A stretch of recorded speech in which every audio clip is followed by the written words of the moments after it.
नेपालदेशे सञ्जाते एकोनविंशे विश्वसंस्कृतसम्मेलने विदुषां संगमः दृष्टिं गतः।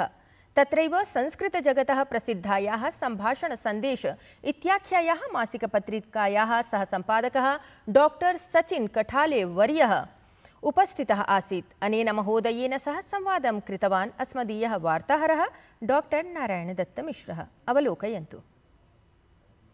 सम्भाषण संदेश इत्याख्यायाः पत्रिकायाः सम्पादकरूपेण अत्र यः प्रथितः सचिन कठाले वर्यः असौ अस्मत् समक्षम् उपस्थितः।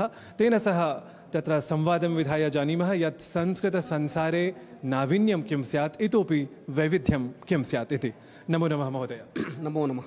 तावत् कृपया ज्ञापयन्तु यत् किं नावीन्यं किं वैविध्यं च सम्भाषणसन्देशपत्रिकायां स्यात् इतोपि, अथ नाम समग्रे संस्कृते क्षेत्रे अपि।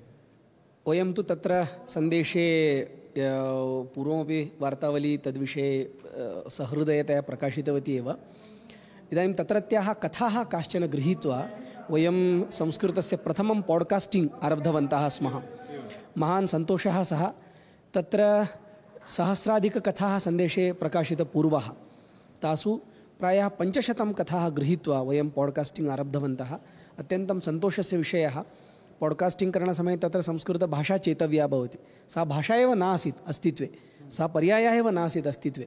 तं अत्यन्तं कलहं कृत्वा इति वक्तुं शक्यते, युद्धं कृत्वा वयं संस्कृतं तत्र आनीतवन्तः। इदानीं तत्रैव अस्माकं पॉडकास्टिंग चलति। प्रायः 10 माध्यमेषु स्टोरीटेल अस्ति, स्पॉटिफाई अस्ति, अमेज़ान् म्यूजिक अस्ति। तत्र इदानीं ताः बालकथाः बालमोदिनी नाम्ना प्रकाश्यते। सन्देशपत्रिका यद्यपि संस्कृतलिप्या अस्ति, सा संस्कृतेतरलिपित्रये एतावता उपलब्धा अस्ति। अग्रे इतरलिपिषु अपि याः देवनागरी भिन्नाः भारतीयलिप्यः स्युः तत्रापि उपलब्धा भवेयुः इति अपरं नावीन्यं शीघ्रमेव परिकल्पयिष्यते। अत्र नाम चर्चाक्रमः अपि जातः, यत्र न केवलं सम्भाषणसन्देशपत्रिकायाः एव विषये, अपि तु नाम सर्वेषु क्षेत्रेषु संस्कृतसम्बद्धेषु किं नावीन्यं स्यात्। गतानुगतिगता अस्माभिः त्यक्तव्या भवेत्। सामान्यतया बहुभिः ज्येष्ठैः सह तदा तदा परामर्शः भवति।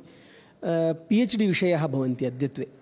के विषयाः इति पृष्टे सति तुलनात्मकम् अध्ययनं, विमर्शात्मकम् अध्ययनं, तेन कः लाभः भवति इति प्रश्नः तु उद्भवति। संस्कृतेतरक्षेत्रे यः कोऽपि संशोधनविषयः यदा उपस्थाप्यते तदा जगतः किञ्चन कल्याणं दृश्यते। एतादृशैः विमर्शात्मकादिभिः अध्ययनैः नूतनं किमपि सेत्स्यति इति तु शङ्केऽहम्। अतः तत्र नावीन्यं भवेत्। संस्कृतं कथं जगतः उपकारं कुर्यात्, संस्कृतेन कथं समाजस्य हितं स्यात्, संस्कृतेन कथं वैश्विकसमस्यानां समाधानं स्यात्। उदाहरणं तावत् अद्य कस्मिंश्चित् स्थाने एकः विषयः उपस्थापितः, आतङ्कवादादीनां निर्मूलने संस्कृतस्य भूमिका। अत्यन्तम् अहं चिन्तयामि हृद्यः विषयः। एतादृशानि नूतनानि चिन्तनानि यदा संस्कृतज्ञाः आविष्कुर्युः, 5-6 संस्कृतज्ञाः यदा मिलन्ति, तदा संस्कृतेन वयं किं कर्तुं शक्नुमः, संस्कृतार्थं वयं किं कर्तुं शक्नुमः इति यदि विषयाणाम् उपस्थापनं ते कुर्युः, अहं मन्ये सर्वविधं नावीन्यं वयं परिकल्पयितुं शक्नुमः। बहुशः धन्यवादः। तावत् अत्र यथा युगं संस्कृतं प्रासङ्गिकं कर्तुं बहु किमपि अस्ति। दृश्याङ्कनकारेण नवीनकुमारेण सह नारायणदत्तमिश्रः, काठमाण्डूनगरतः, DD न्यूज़ इत्येतदर्थम्।